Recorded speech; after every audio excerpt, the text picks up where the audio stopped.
Here's something that might surprise you. The thing we call artificial intelligence, it's not intelligent. Not in the way that you and I use that word. It doesn't think, it doesn't understand, it doesn't have opinions about whether your business should switch to a 4-day work week.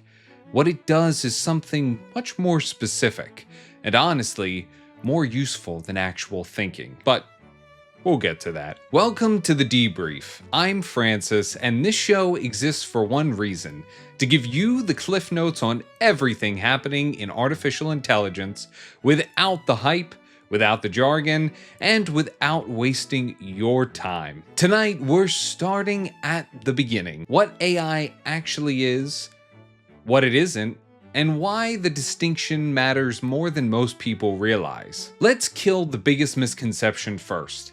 When people hear artificial intelligence, they picture a machine that thinks like a human, something conscious, something that has ideas and intentions.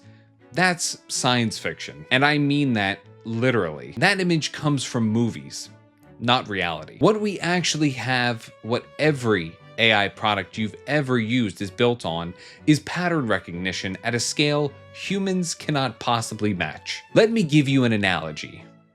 If I showed you 10,000 photos of cats and 10,000 photos of dogs, you'd start to notice patterns pretty quickly.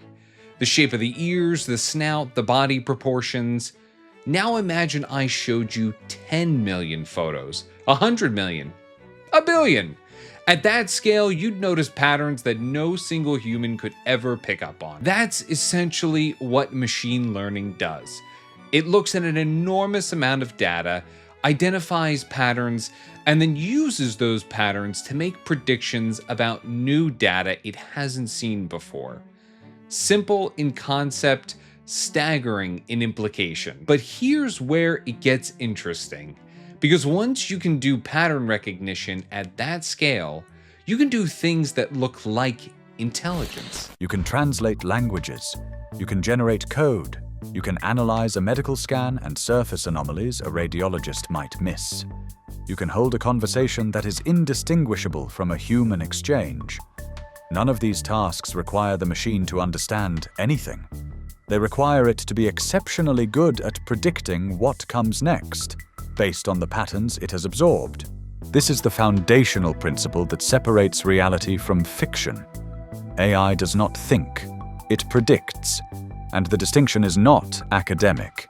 It determines everything about where this technology succeeds and where it fails. Consider the large language models: ChatGPT, Claude, Gemini. These systems were trained on the written record of human civilization. Every book, every article, every conversation, every fragment of code. What they extracted from that data was not knowledge. It was the pattern of how humans communicate. When you ask a question, the model does not reason toward an answer. It predicts, word by word, what a competent response would look like based on everything it has processed. The result is functional intelligence without comprehension. For practical purposes, the output is often indistinguishable from genuine understanding. But for strategic purposes, for deciding where to deploy this technology in your organization, the distinction is everything. And that's the piece that most people miss. Not because they're not smart enough to get it, but because nobody explains it clearly. The AI companies want you to think it's magic, because magic sells.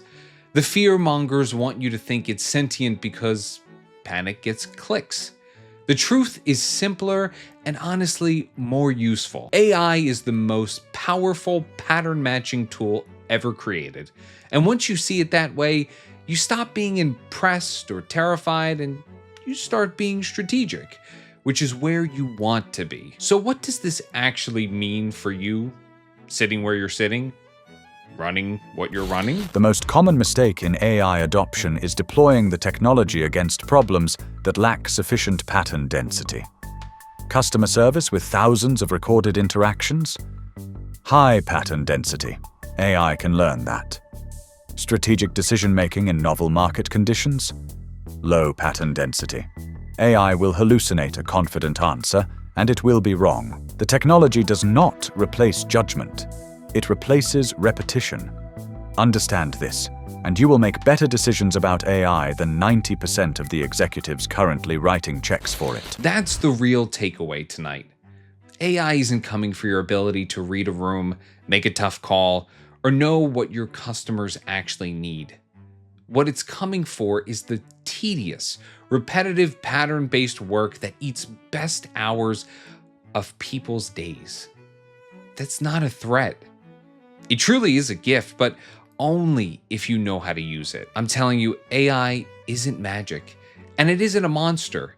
It's a very powerful tool that's only as good as the person deciding how to use it. Next week on the Debrief, we're building on this foundation.